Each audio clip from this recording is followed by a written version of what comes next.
Hola amigos, bienvenidos una vez más a Balón Dominado.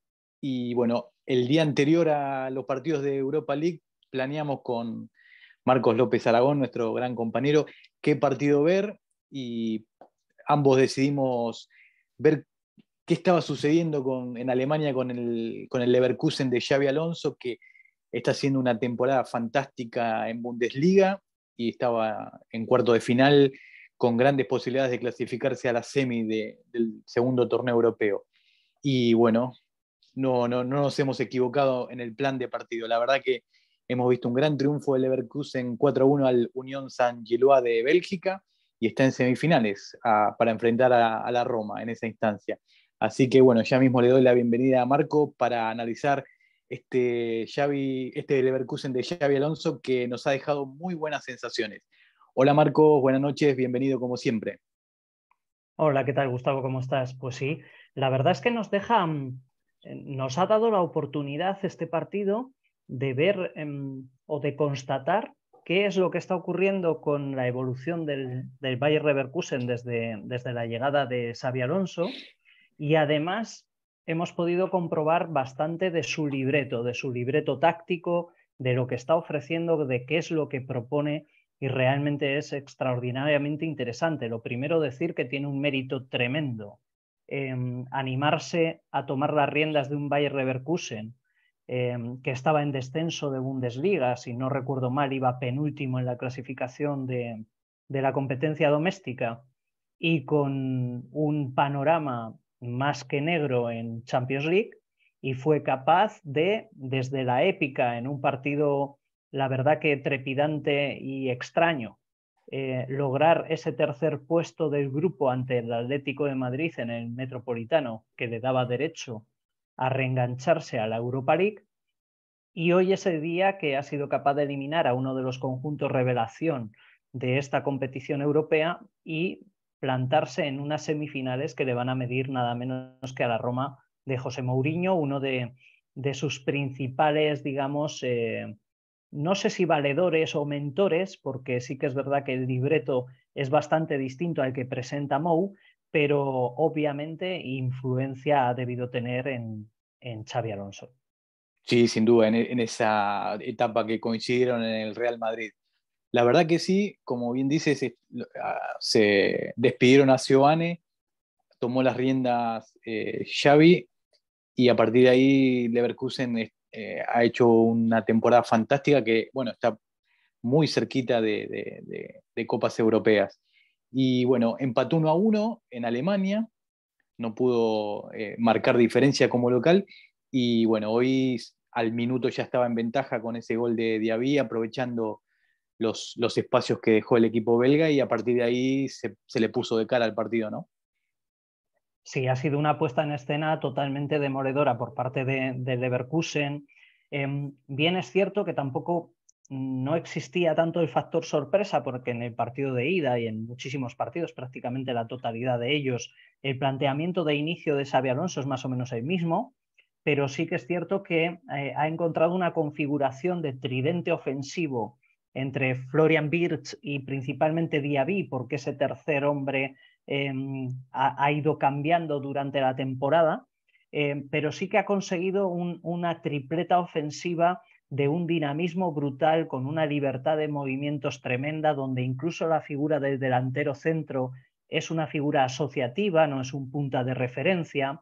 Entonces esto hace que la primera premisa de ese libreto de Xabi Alonso en ataque sea una superioridad numérica en el pasillo central. Hoy incluso, durante la primera parte del partido, como el equipo belga replegaba, y replegaba muchas veces en exceso, cosa que ha cambiado diametralmente en la segunda parte, Sí. incluso el central izquierdo, que era Hincapié, que otras veces ha jugado de carrilero izquierdo, claramente adoptaba una posición en momento ofensivo, como un tercer mediocentro, acompañando al doble pivote que planteaba el Leverkusen.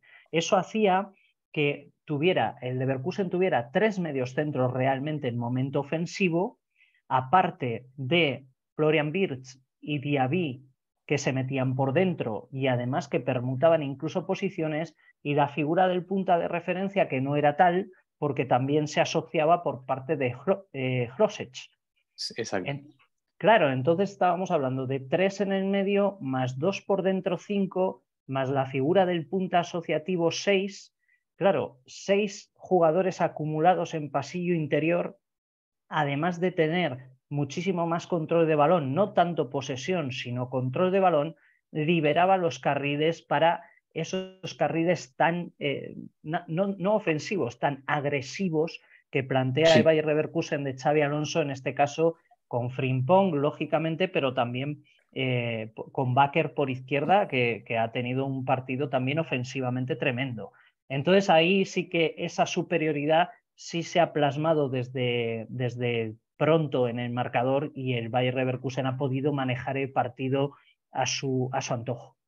Sí, sí, sí, coincido plenamente, y a todo lo que has dicho le agrego la falta de intensidad en la marca del Unión Saint-Gilloise. Llegaban tarde a todas las disputas, y he visto en el primer tiempo sobre todo a Wirtz manejando al antojo el balón, y los carrileros bien altos, estirando mucho el equipo Frimpong y Bakker. Bueno, de hecho el segundo gol, Bakker entra como un delantero centro prácticamente, define abajo del arco.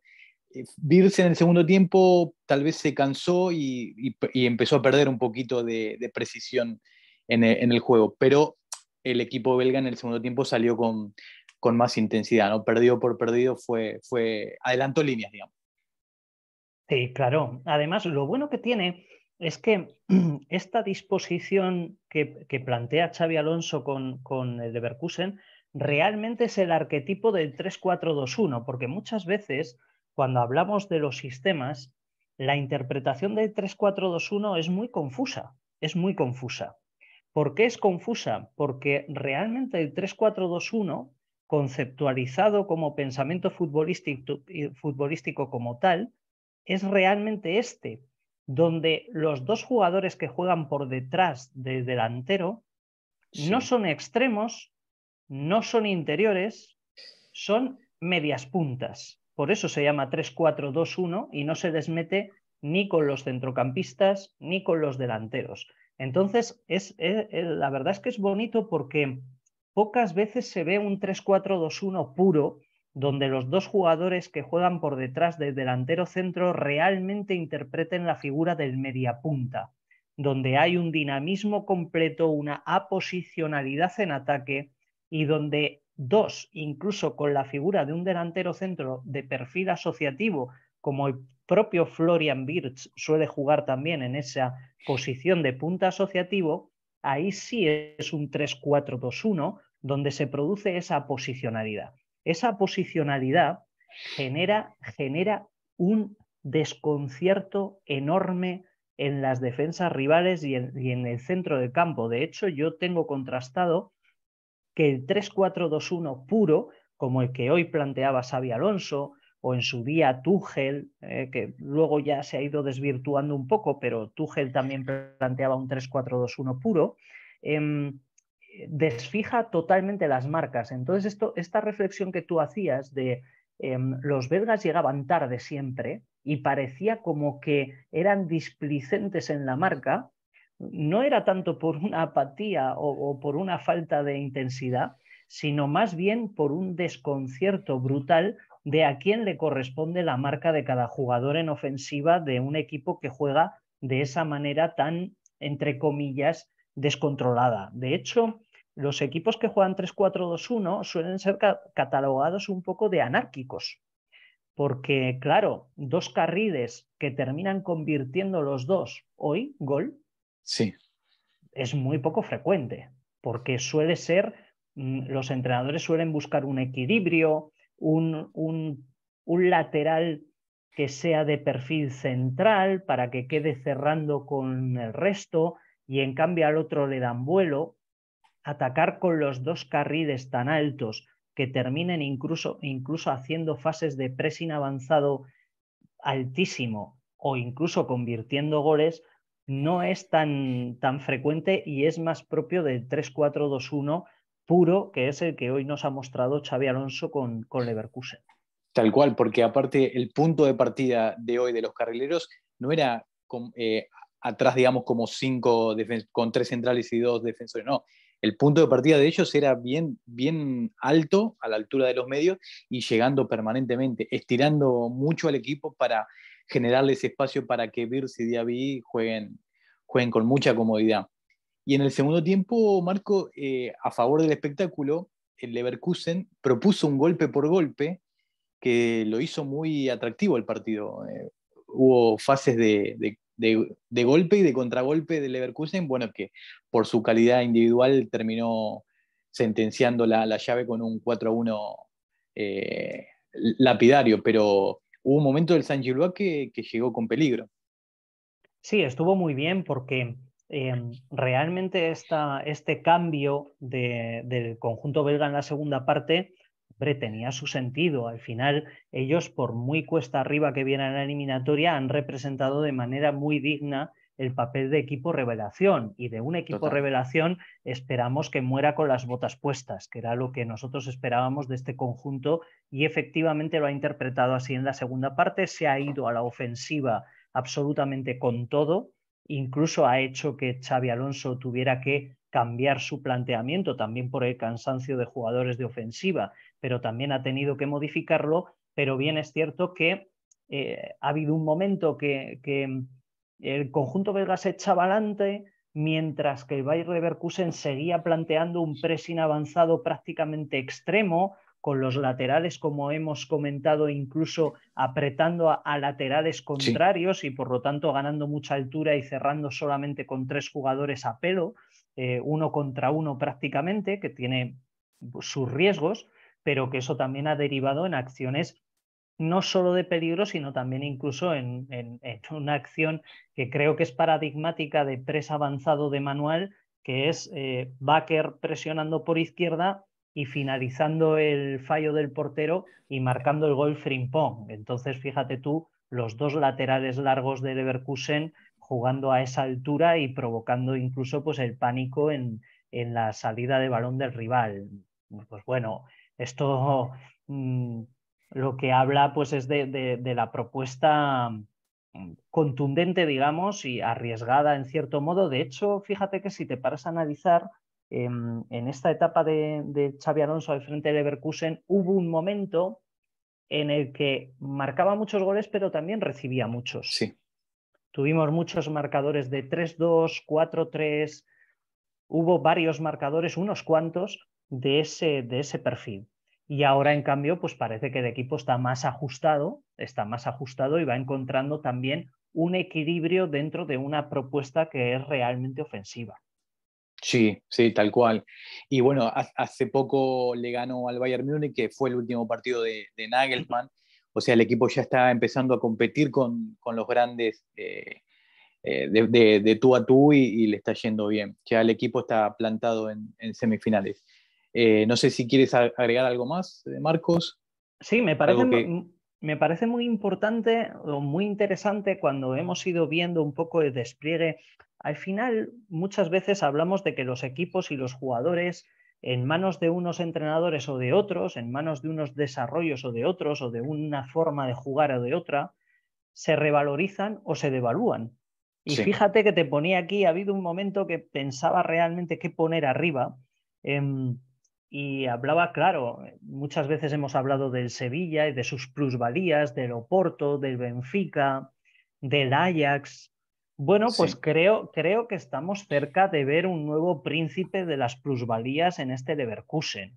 Porque si cogemos a estos 3 jugadores de referencia, pues estamos viendo que el propio Florian Wirtz apunta a estrella. Estamos sí, hablando de un jugador que le costó solamente 200.000 euros a Leverkusen procedente de la cantera de Colonia y que hoy, según Transfermarkt, tiene un valor de mercado de 85 millones de euros, con 19 años. Esto huele de lejos a plusvalía tremenda tremendo. y a una operación financiera brutal de Bayer Leverkusen en el momento en el que se plantee desprenderse del jugador o en el momento en el que el jugador empiece a recibir ofertas que sea incapaz de rechazar. Con Frimpong nos pasa parecido, igual en un caso menos desmesurado, pero también vemos que es una plusvalía claramente rentable para Leverkusen, y el otro caso es el de Diaby, que bueno, pues al final de 15 millones, que es bueno, una inversión curiosa en un jugador de ofensiva, tiene sentido que un equipo puntero de Bundesliga pues trate de reforzarse y por lo tanto acuda al mercado en unos números lógicos de 15 millones de euros. 23 años, una 23, potencialidad absoluta. pues estamos hablando de 50-60 millones de valor de mercado. Entonces, teniendo en cuenta que este chico ya ha estado en picos de 60 millones de euros de valor de mercado, ahora está en 50, pero con este juego de Xabi Alonso y este rendimiento y esta forma de jugar que a él le hace brillar, le potencia, estoy convencido de que estos 50 millones de euros se van a quedar cortos. Sí, y te agregaría, si lo que pasa es que las lesiones se están ensañando mucho con el argentino Palacios. Si Ezequiel Palacios puede tener un poquito más de continuidad, el jugador campeón del mundo también podría situarse en mercado muy apetecible para o equipos más grandes de Alemania o dar el salto a Europa, ¿no? Sin duda, A las... de hecho, su pase a Bayer Leverkusen fue en un momento crucial, donde fue figura de River, incluso en aquella Copa Libertadores que termina con la final en el Santiago Bernabéu. Yo me acuerdo perfectamente que en esas fechas se hablaba de un interés más que factible del Real Madrid. Sí. Finalmente la operación terminó en Leverkusen, pero yo estoy seguro de que es otro jugador que está en el punto de mira de los grandes equipos de Europa, y sin olvidarnos de este último apunte final, Sí.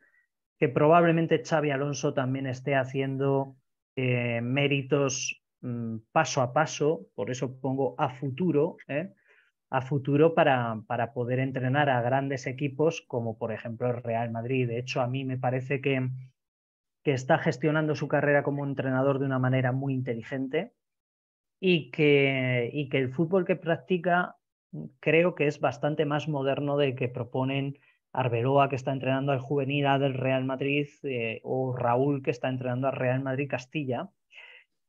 Como en el Real Madrid se estila mucho esto de promocionar a los entrenadores, a los exjugadores y entrenadores de la casa, como ocurrió en el caso de Zinedine Zidane, incluso en el de Solari, etc.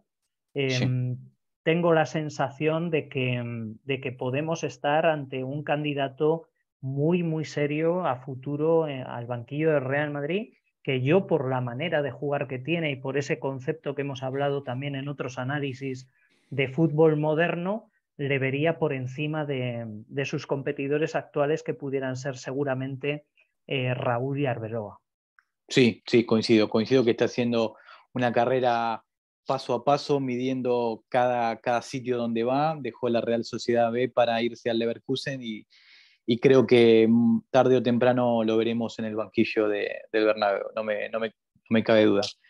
Bueno, Marcos, muchísimas gracias. La verdad que acertamos en la decisión de ver este partido, nos entretuvo y además vimos las variantes tácticas de Xabi Alonso. Así que te mando un fuerte abrazo y bueno, a esperar el rival de semifinales. Por ahora están en la prórroga y van a penales, Roma-Feyenoord.